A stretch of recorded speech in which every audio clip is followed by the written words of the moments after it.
Shalom jemaat yang dikasihi Tuhan, apa kabar? Saya berharap hari ini Bapak Ibu semua saudara-saudara yang kasih dalam Tuhan ada di dalam keadaan yang sehat, ada di dalam keadaan yang baik.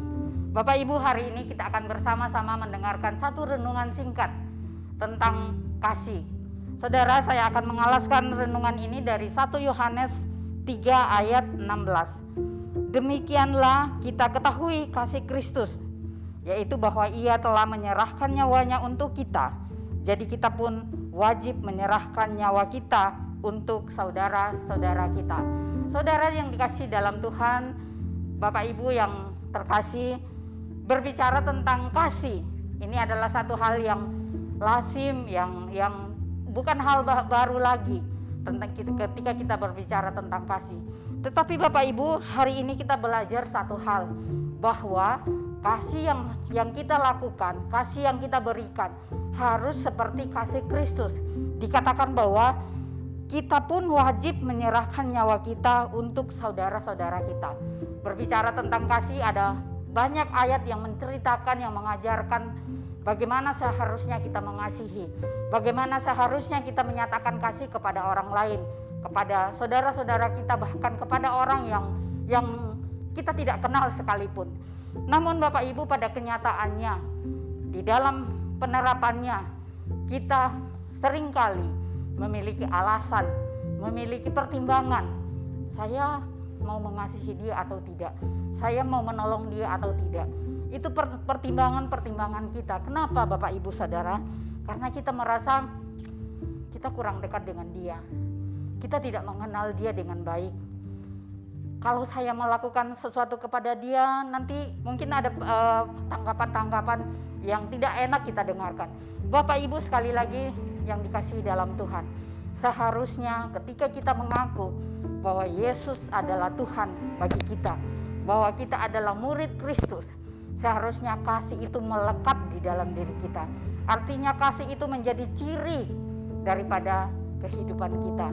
Kita tidak lagi harus bertanya apakah saya mengasihi atau tidak, tetapi kita seharusnya kata di sini, ayat Alkitab di sini yang kita baca tadi, wajib atau harus. Saya lebih menyukai kata kita dipanggil untuk mengasihi orang lain. Kata wajib seringkali kita konotasikan dengan terpaksa, tetapi ketika kita berkata kita dipanggil untuk mengasihi, kita dipanggil untuk menyatakan kasih Kristus kepada orang lain, maka itulah yang menjadi panggilan kita. Bapak Ibu yang dikasihi dalam Tuhan, bagaimana caranya supaya kita mengasihi seperti kasih Kristus? Hal yang pertama yang kita perlu lakukan adalah perlu mengalami kasih Kristus itu sendiri. Perlu mengalami apa yang dilakukan Kristus, yaitu menyerahkan nyawanya bagi kita semua. Itulah yang bukti kasih Kristus kepada kita. Dia tidak hanya berkata dari surga bahwa aku mengasihi kamu, aku mencintai kamu, aku menyayangi kamu. Tidak, saudara.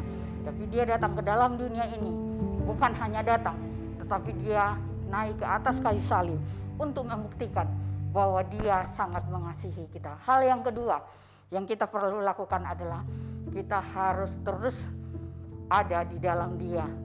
Kita harus punya relasi dengan dia. Karena itu saudara yang dikasihi dalam Tuhan, biarlah kasih itu bukan hanya menjadi slogan kita sebagai orang Kristen, tapi sungguh menjadi sesuatu yang nyata di dalam kehidupan kita.